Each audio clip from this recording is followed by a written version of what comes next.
슈퍼 벙커버스터라는 폭탄은 사실은 북한과 이란을 위해서 만들어진 폭탄이에요. 이 불량 국가들이 국제 질서를 어기고 이제 핵 무기를 만들기 때문에 이거를 제거해야겠다. 그 제거할 수 있는 무기가 뭐가 있을까?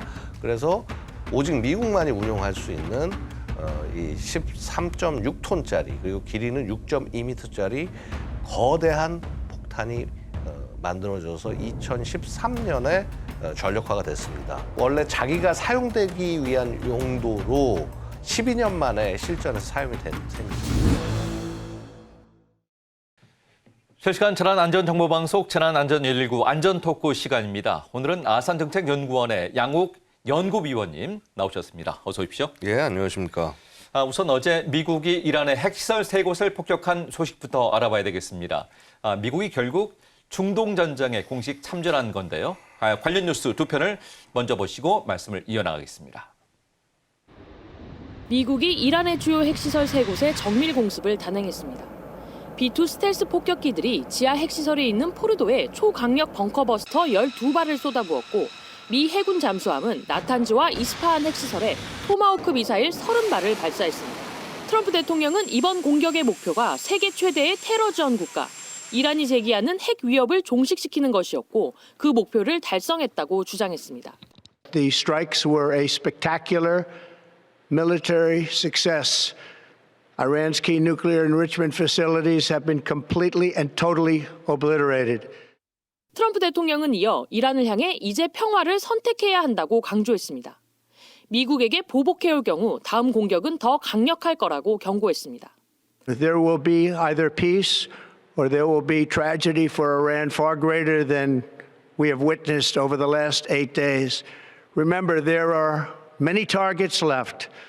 트럼프 대통령은 다만 핵시설 공격이 미국 계획의 전부이며 현재로선 추가 공습 계획은 없다고 밝혔습니다. 이란의 정권 교체는 미국의 목표가 아니라는 점도 이란 측에 전달한 것으로 알려졌습니다. 미국 입장에서도 더 이상의 확전은 부담이 크다는 얘기입니다. 트럼프 미국 대통령이 집권 2기에서 가장 중대한 시험대에 올랐다는 평가가 나옵니다.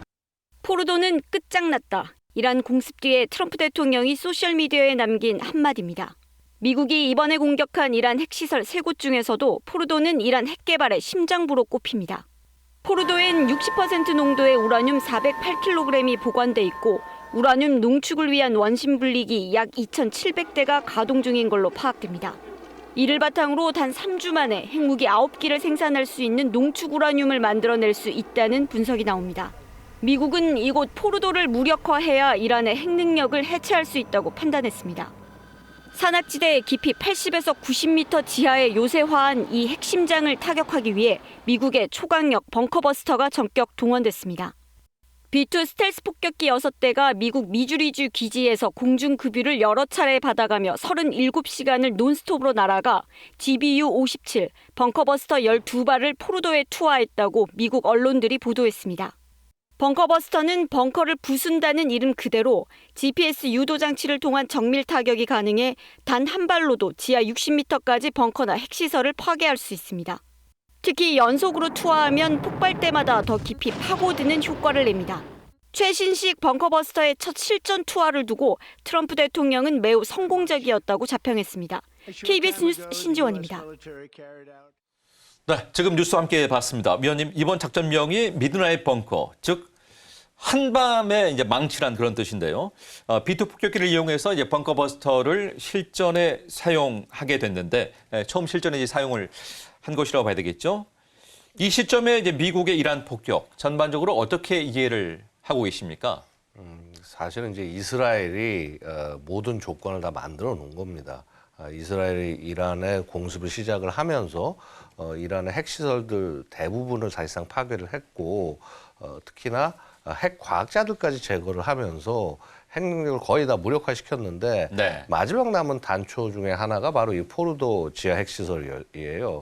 여기가 이제 그 산악지형 집안 안에 지하 100m 정도, 80에서 90m 정도에 위치하고 있고 이거를 이스라엘이 홀로 파괴할 수가 없습니다. 왜냐하면 이 이스라엘이 보유하고 있는 벙커버스터 폭탄은 GBU-28이라고 하는 폭탄인데 이게 관통 능력이 강화 콘크리트 6m밖에 되지 않아요. 네. 그래서 그렇다면 이거를 그럼 이 재래식 무기 중에서 이런 거의 지하 뭐 100m 가까이 있는 거를 파괴할 수 있는 무기가 있냐? 있습니다. 미국이 만든 GBU-57 우리 지금 언론에서는 지금 벙커버스터라고 말씀하시는데 네. 구분하기 위해서 이제 저희는 슈퍼 벙커버스터라고 부르고요. 이 슈퍼 벙커버스터가 거의 이제 14톤에 가까운 폭탄이에요. 14톤이요. 예. 그 정확한 무게는 13.6톤이고 이 13.6톤으로 되어 있지만 실제 폭약의 무게는 2.4톤밖에 되지 않습니다. 그 말은 뭐냐면 나머지 거의 10여 톤에 가까운 중량이 관통을 할 수 있게 무게를 주는 관통자가 되는 것이고요. 네. 그 강력한 관통자로 뚫고 들어가서 이 천연 안반 지형 같은 경우는 200m 이상, 강화 콘크리트는 60m 이상 뚫고 들어가서 파괴 가능하다라는 것이죠. 네. 그래서 이번에 공습에서 B2들이 동원이 된 걸로 보이고요. 이 GBU-57이라는 폭탄이 워낙 커서 이 전략 폭격기가 아니면 안 들어갑니다. 그래서 미국의 B50이나 B2 정도에만 이렇게 탑재가 가능하고, 네. 뭐 어쨌거나 좀 이 폭격기들이 덩치가 크다 보니까 2발까지는 탑재를 할 수가 있어요.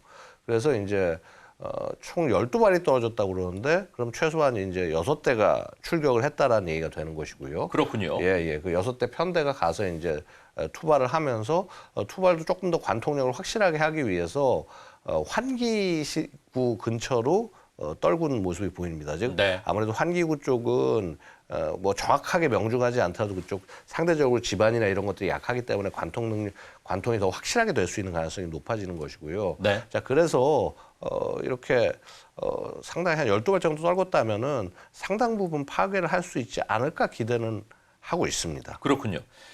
지금 위원님께서 벙커버스터와 슈퍼 벙커버스터로 나눠서 이제 구분해서 설명을 해주셨는데요. 예. 실제로 이게 이제 처음으로 사용이 된 겁니까? 벙커버스터라는 폭탄은 GBU-28이 이제 처음에 1991년 걸프전에 나와서 굉장히 활약을 하면서 많은 사람들의 뇌리에 그 인상을 남겼고요. 네. 이 슈퍼 벙커버스터라는 폭탄은 사실은 북한과 이란을 위해서 만들어진 폭탄이에요. 그렇군요. 즉, 이 나라들이 이 불량 국가들이 국제 질서를 어기고 이제 핵 무기를 만들기 때문에 이거를 제거해야겠다. 그 제거할 수 있는 무기가 뭐가 있을까?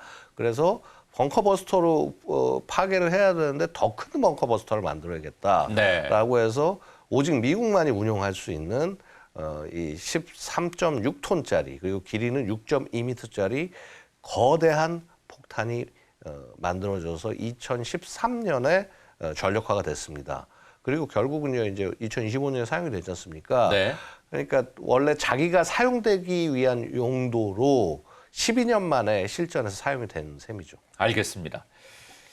미국은 이번 공격이 이란의 뭐 전권 교체를 위한 것은 아니다라고 이야기를 했습니다만은 또 이란이 이스라엘 쪽에 반격을 했었죠. 미사일 공격이 있었던 걸로 이제 보도가 나왔습니다만은 앞으로 향후 이란의 반격이 어떤 식으로 이루어질지 예상을 해볼 수 있겠습니까? 이란은 여태까지 보고 있으면 작년 예를 들어서 2024년에도 이스라엘과 두 차례의 교전이 있었는데 큰 피해가 없음에도 불구하고 반드시 반격을 가하는 모습을 보여줬어요. 물론 이제 그때 2024년 2차 타격에서는 이란이 좀 큰 피해를 입긴 했습니다만은. 네. 자, 당연히 이번에도 이스라엘이 공습을 가하니까 이란이 자기가 가진 걸로 반격을 가했죠. 문제는 상당 부분 지금 반격을 가하는 그 무기 체계들이 제한이 된다라는 거예요. 즉, 일단은 이란은 공군력이 약하기 때문에 특히나 이스라엘의 공습에 의해서 제공권 다 무너지고 이제 전투기가 하늘을 장악할 수 없는 상황입니다. 그러니까 이스라엘까지 폭격 못하고. 네. 그다음에 이제 미사일 한 3,000발 갖고 있다고 그러는데 실제 이스라엘까지 날릴 수 있는 미사일 한 1,000발 정도 되는데 그중에 절반 정도를 이번 여태까지 보복에 사용을 했고 그다음에 그럼 절반이 남았어야 되는데 그 나머지는 또 이스라엘 공습으로 상실했단 말이죠. 그러니까 이 장기적으로 직접적인 타격을 하는 게 쉽지가 않습니다. 그래서 일단 이스라엘에 대해서 당연히 보복을 하고 플러스 미국에 대해서 보복을 해야 되는데 손쉬운 표적이 있긴 해요. 중동에 뭐 도하, 아르데이드 기지부터 시작해서 뭐 쿠웨이트 그다음에 바레인 이런데 이제 그 미군 기지들이 있는데 여기에 이제 여기는 어떻게 보면 이스라엘보다도 공격하기가 좀 가까워서 여기에 대한 공격을 할 경우에 피해를 입을 수도 있겠죠. 근데 문제는 이제 미군들이 사실 그쪽 지역에 많이 안 나가 있고 예전보다 네. 병력이 많이 빠져나간 상황이고 또 미사일 방어 체계가 잘 갖춰져 있어요. 그렇다고 한다면은 게다가 뭐 이란 지금 뭐 아무리 저거 해도 뭐 미사일 재고 같은 것도 계속 떨어져 나가고 그러면 이란 입장에서 할 수 있는 그냥 손쉬운 그다음에 가장 파급력이 큰 조치 중에 하나는 호르무즈 해협을 봉쇄하는 거예요. 아, 그렇습니까? 예. 그래서 호르무즈 해협을 봉쇄하는 거는 과거 1980년대 이란 이라크가 서로 전쟁을 할 때 네. 그때 이제 양국이 이제 격화가 되면서 상대방의 경제적인 붕괴를 가져오게 하기 위해서 지나가는 유조선에 대해서 무차별 공격을 가한 시기가 있었어요. 네. 그래서 이게 유조선 전쟁이라고 부르는데 이때도 결국 미국이 들어가서 이제 거기서 특수작전 같은 걸 수행하고 이제 순찰을 하면서 이란과 이라크에 공격하려는 이제 뭐랄까 어뢰정들을 격침시키고 그런 일들도 있었어요. 네. 근데 어쨌거나 지금 뭐 우리 입장에서는 이게 굉장히 심각한 것이 우리가 원유를 수입을 해오지 않습니까? 해외에서 수입하는 전 세계 수입해오는 게 70%가 그 호르무즈 해협을 지날 수밖에 없고요. 의존량이 굉장히 높습니다. 그렇죠. 사실 중동에서 들어오는 거는 거의 다 호르무즈 네. 해협 통해서 들어온다고 보셔야 돼요. 예전엔 제다 같은 걸 활용해서 좀 홍해로 넘어가기도 했는데 해적들이 많이 이제 나오면서 사실은 그쪽으로 다 이제 몰아는 상황인데 네. 되려 어떻게 보면 이제 이게 이런 상황이 이란이 봉쇄하는 상황이 되면 우리한테 불리해지는 거죠. 네. 주말 새에 그런 뉴스가 많이 보도가 되면서 우리 국민들의 관심과 또 걱정이 더 높아지는 것 같습니다. 이스라엘과 이란의 충돌이 있고요. 또 이스라엘과 하마스의 전쟁이 계속 되고 있고 여기다가 중동 상황에 미국이 개입한 상황까지 이어지고 있습니다. 아주 복잡하고 화약고가 어쩌면은 뭐 터졌다라고 이제 이렇게 생각될 수도 있을 것 같은데 앞으로 어떻게 전개될 거라고 전망을 하십니까? 일단은요, 그 미국이 자꾸 지금 얘기를 하는 게 우리는 핵무기만 제거하려고 한다. 뭐 정권 교체에 관심이 없다라고 얘기하는 게 이유가 있습니다. 어찌 보면 사실 미국은 이스라엘에 의해서 지금 이 중동 전쟁에 끌려온 상황이라고 볼 수 있고요. 트럼프 정부의 가장 핵심 목표는 중국 견제. 그래서 중국 견제를 위해서 자 미국은 힘을 다 모아야 되니 자 미국의 동맹국들 니들은 이제 너희들이 스스로 재래식 안보를 책임져라. 네. 즉 핵전쟁이 나는 상황이 아니면 미국은 개입 안 하고 너희들이 스스로 지켜라. 라고 해서 지금 이렇게 나토나 이런 데하고도 계속 마찰이 있는 것이고 특히나 또 그 과정에서 미국 입장에서 중요한 거는 지금 미국이 돈을 쓰고 있는 우크라이나 전쟁이나 혹은 이제 이스라엘에 의해서 수행되고 있는 뭐 하마스에 대한 전쟁. 사실은 이것도 지금 이 이란 타격도 어떻게 보면 미국의 지원금 하에서 이루어지는 겁니다. 네. 자, 이런 것들을 지금 이제 정리하는 게 미국의 입장이기 때문에 사실 뭐 미국은 끌려가기 싫었을 거예요. 이걸 하기가. 근데 그럼에도 불구하고 이란의 핵무기를 없앨 수 있는 가장 좋은 기회를 놓칠 수 없다는 판단에서 아마 이 네. 작전을 실행한 걸로 보이고요. 자, 결국은 자, 어쨌거나 미국의 관심은 한반도에서 더욱더 멀어질 수밖에 없다라는 겁니다. 그래서 이렇게 상황들이 해결되고 사실 우크라이나 전쟁도 뭐 올 6월 정도까지는 휴전을 할 것처럼 얘기를 하다가 트럼프가 결국 이루지 못했죠. 중동 상황도 지금 빨리 정리해야 되는데 네. 지금 이란 상황이 터졌죠. 그걸 정리하고 나서 이제 다시 이제 중국에 대한 압박을 가해야 되는데 이게 지금 순서가 자꾸 밀린 거죠. 그래서 그런 것들이 끝나고 나야지 이제 대한민국과 기타 네. 이외 국가들에 대한 것들에 관심을 갖게 되는데 지금 그게 어려운 상황이 된 거죠. 지금 한반도 말씀을 하셨으니까 이제 이야기를 발전시켜 나가보도록 하겠습니다. 미국의 이란 핵시설 폭격을 본으로 하면 북한 핵시설에 대해서도 또 시선이 갈 수밖에 없는 그런 상황인데요.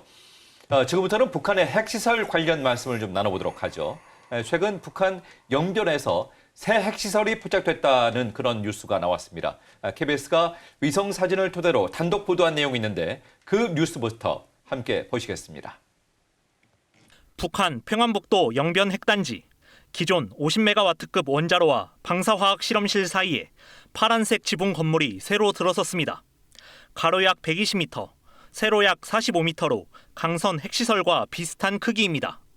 지난해 말부터 바닥에 수십 개의 구멍을 뚫는 공사가 진행됐던 자리인데 당시엔 방사성 폐기물 매장용이라는 분석도 나왔지만 우라늄 농축시설 내 원심 분리기 설치를 위한 기초 공사였을 가능성이 크다는 분석입니다.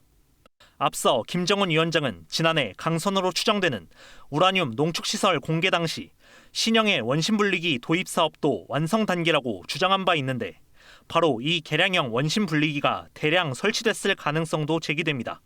분리 능력을 높이기 위해서 소재를 그 마레진강에서 탄소섬유로 바꾸고 그 길이를 약간 늘리거나 아니면 직경을 약간 늘려가지고 분리 능력을 개선하는 쪽으로 초점을 맞출 수가 있죠. 북한은 지난해와 올해 이례적으로 핵시설 내부를 공개하며 핵물질 생산 능력을 과시하고 있습니다. 고농축 우라늄을 지렛대 삼아 미국과 핵 협상을 진행 중인 이란처럼 북한 역시 이를 협상 카드로 활용할 거란 분석도 나옵니다. 정부는 미국 등 우방국과의 공조 아래 북한 핵 활동 동향을 주시하고 있다며 일체의 핵 활동을 중단하고 비핵화와 대화의 길로 복귀하라고 촉구했습니다. KBS 뉴스 양민철입니다. 지금 뉴스에서 보신 대로 KBS가 위성 사진을 확인을 해보니까 우라늄 농축 시설일 확률이 있다, 가능성이 있다. 또 이렇게 나오고 있습니다. 어떻습니까?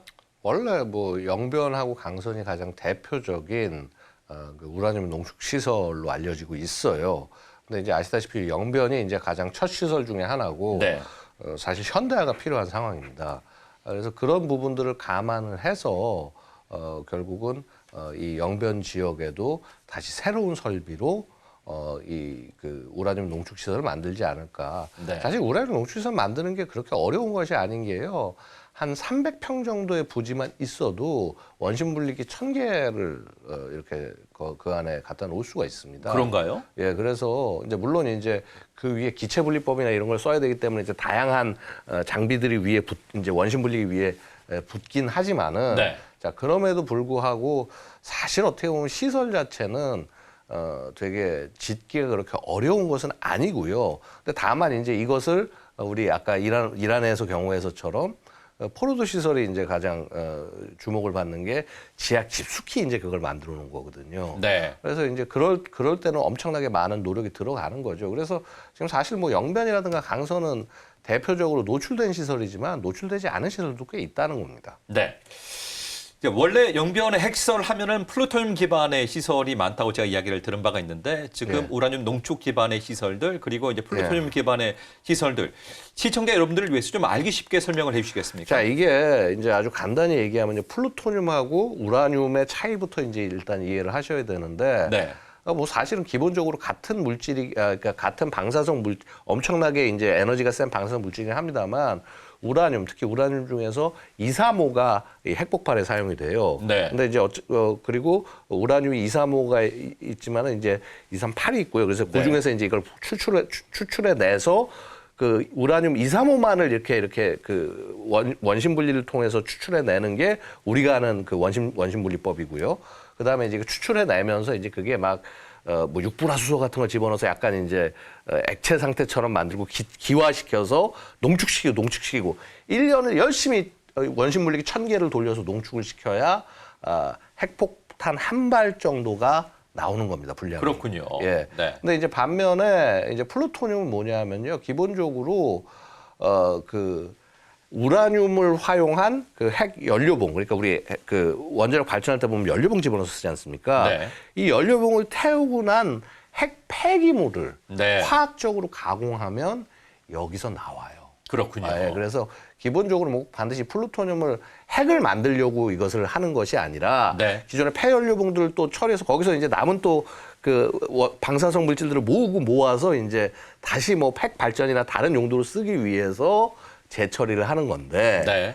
그리고 이제 보통 그 재처리 방식은 습식 처리라고 그래서 수조에 이제 집어넣고 이제 화학 처리를 시키는 방법을 쓰는데 자 어쨌거나 이 플루토늄이 갖는 가장 큰 장점은 우라늄보다 고농축 우라늄보다 파괴력이 조금 더 셉니다. 그러니까 이 그 킬로그램당 그 이 자기 중량에 비해서 파괴력이 상대적으로 더 세고 그러다 보니까 핵무기의 소형화에 네. 굉장히 핵심적인 그런 역할을 하게 되죠. 예전에 제가 기억하기로 2차 세계대전 당시에 일본에 투하됐던 핵폭탄 가운데 이제 히로시마에 떨어졌던 폭탄이 우라늄 기반의 폭탄이라고 이야기를 제가 들은 바가 있고 또 나가사키 쪽은 이제 플루토늄이다 이렇게 이야기를 했었는데 예. 좀 다른 개념으로 저희가 이해를 좀 하고 있습니다. 자, 북한은 이에 앞서서 지난해 9월 이례적으로 우라늄 농축 시설을 공개했습니다. 강선단지라고 알려진 곳인데요. 당시 뉴스 두 편을 먼저 보시고 말씀을 이어나가도록 하겠습니다. 최신식 시설 안에 농축 우라늄을 생산하는 원통형의 원심 분리기가 가득 들어차 있습니다. 김정은 위원장이 핵무기 연구소와 무기급 핵물질 생산 기지를 시찰했다며 북한 매체들이 공개한 사진입니다.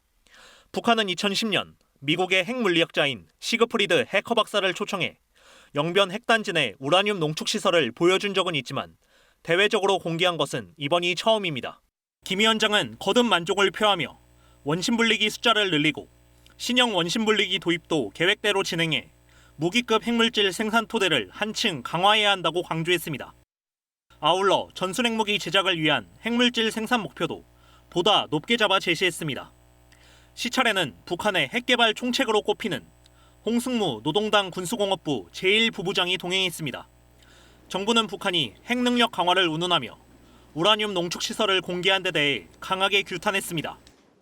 또 북한의 핵기업은 한미동맹의 확장 억제를 기반으로 한 압도적 대응에 직면할 거라며 비핵화 대화에 즉각 호응하라고 촉구했습니다.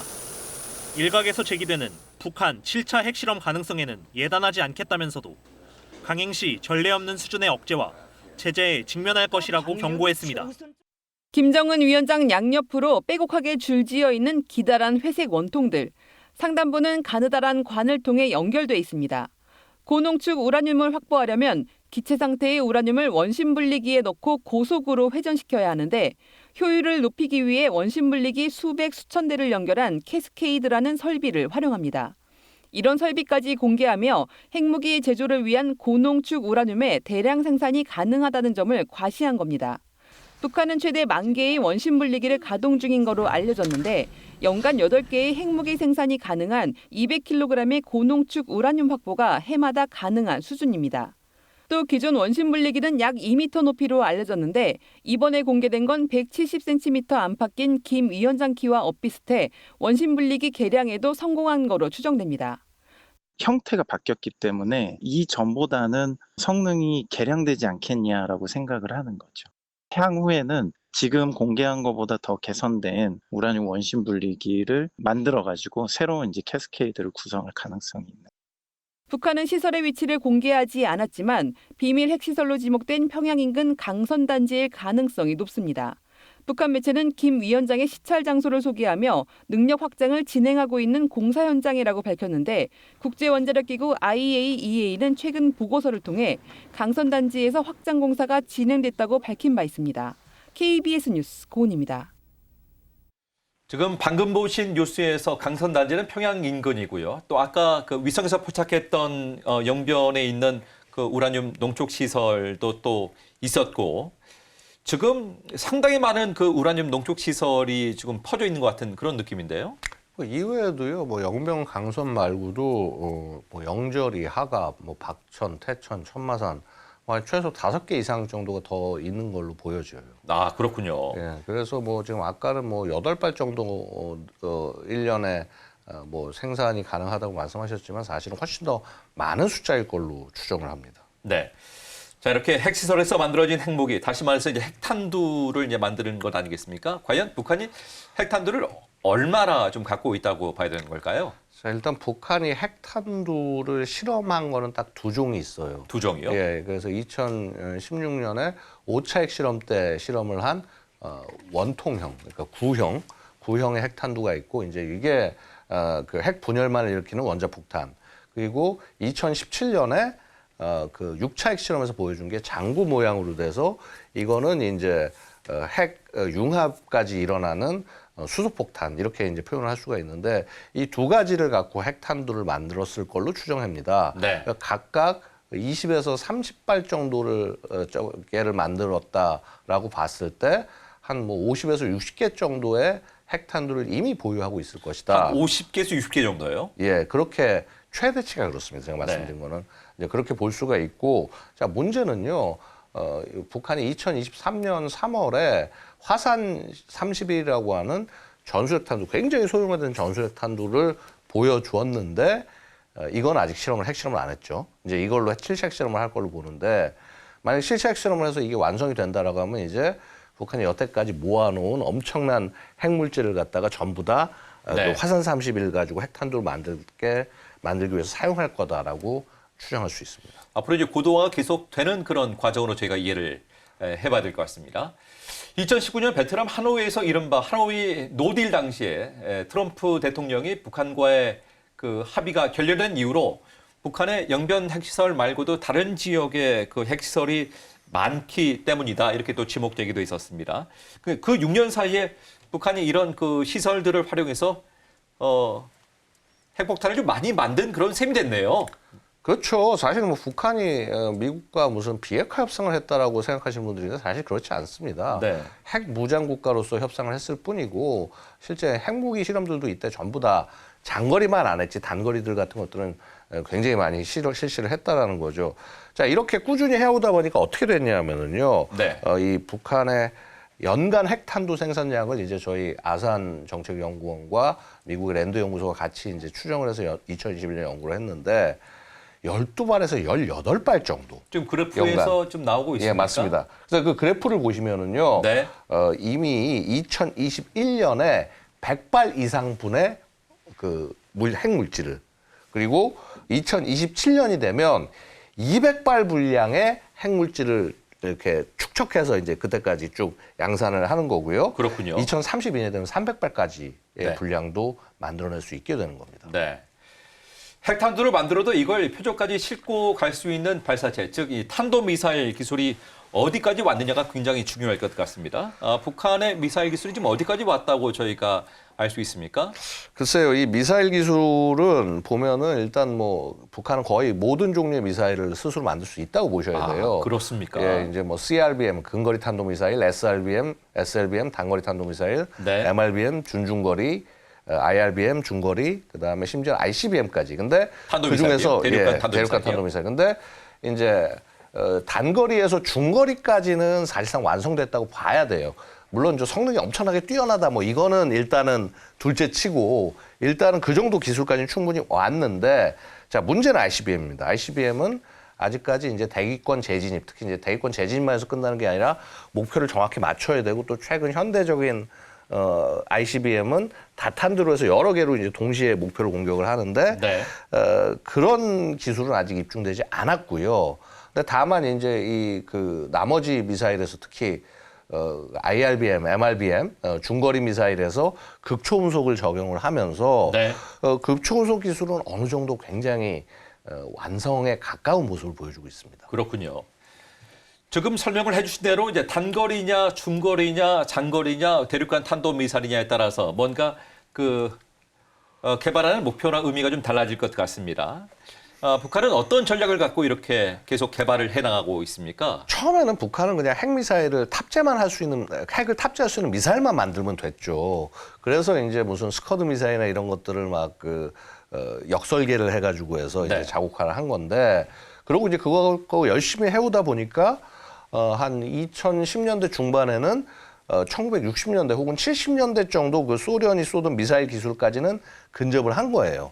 그래서 이제 2010년대 후반의 얘기고요. 그러니까 한참 우리가 미북 대화를 하던 그 시기까지 북한이 그렇게 발전시켜 왔는데 네. 이제 한 발짝 더 나갑니다. 북한이 뭐냐면 우리가 미사일 방어 체계를 강화하고 있으니까 이제 미사일 방어 체계를 돌파할 수 있는 탄도 미사일들을 개발을 하는 것이고요.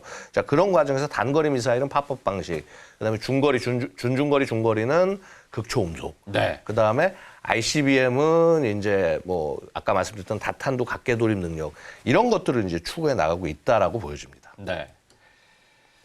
트럼프 대통령 2기 행정부는 이른바 피스메이킹 전략으로 북한과 협상을 다시 추진할 것이란 예측이 나오고 있습니다.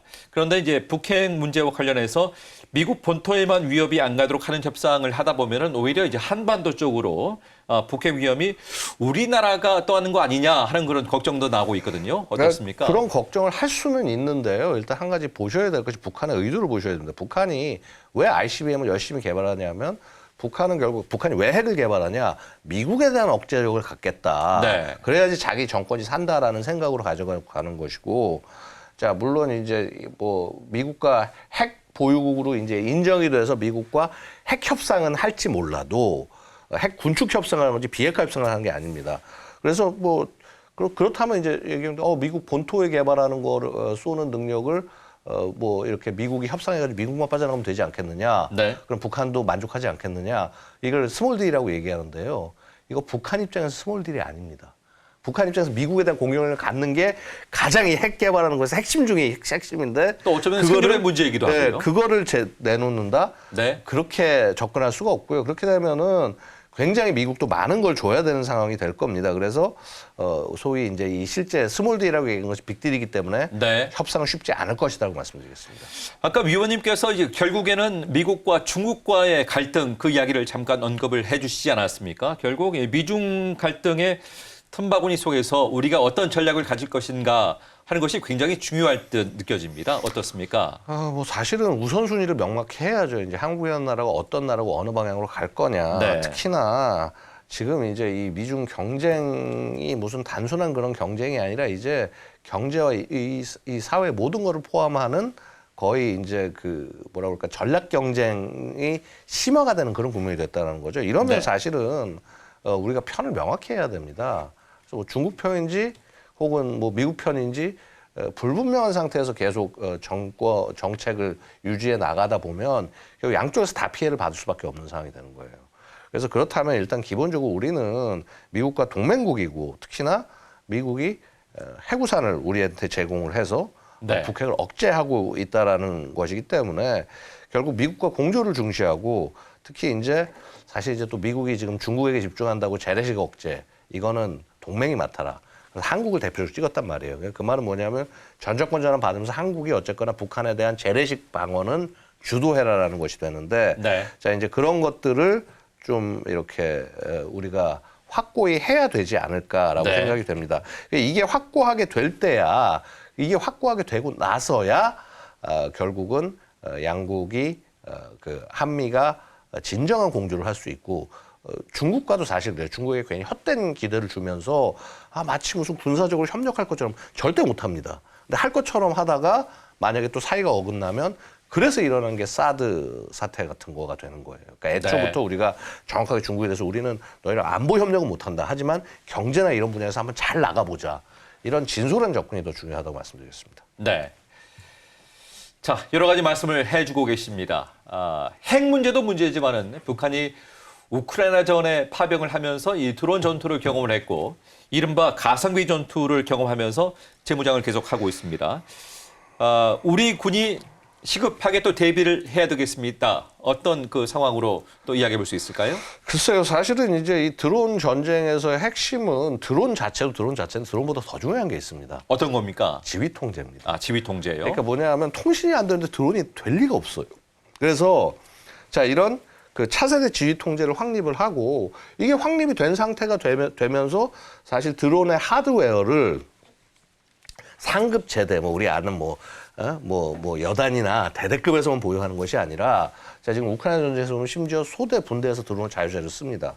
그 정도까지 발전이 돼야 우리도 그 북한의 미래전에 대해서 대응을 하고 있다라고 할 수 있는 것이고요. 그다음에 최근에 방금 우리 얘기했던 이스라엘의 이란 타격에서 보면은요, 이란이 처음에 공격할 때 400여 개 목표를 동시에 공격합니다.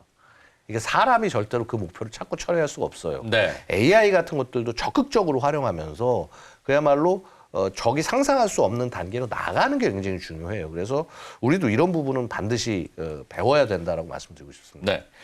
오늘 상당히 광범위한 그런 이야기를 나눴습니다. 미국의 이란 타격의 이야기부터 시작해서 이제 북한의 핵시설 관련된 이야기까지 함께 해봤습니다.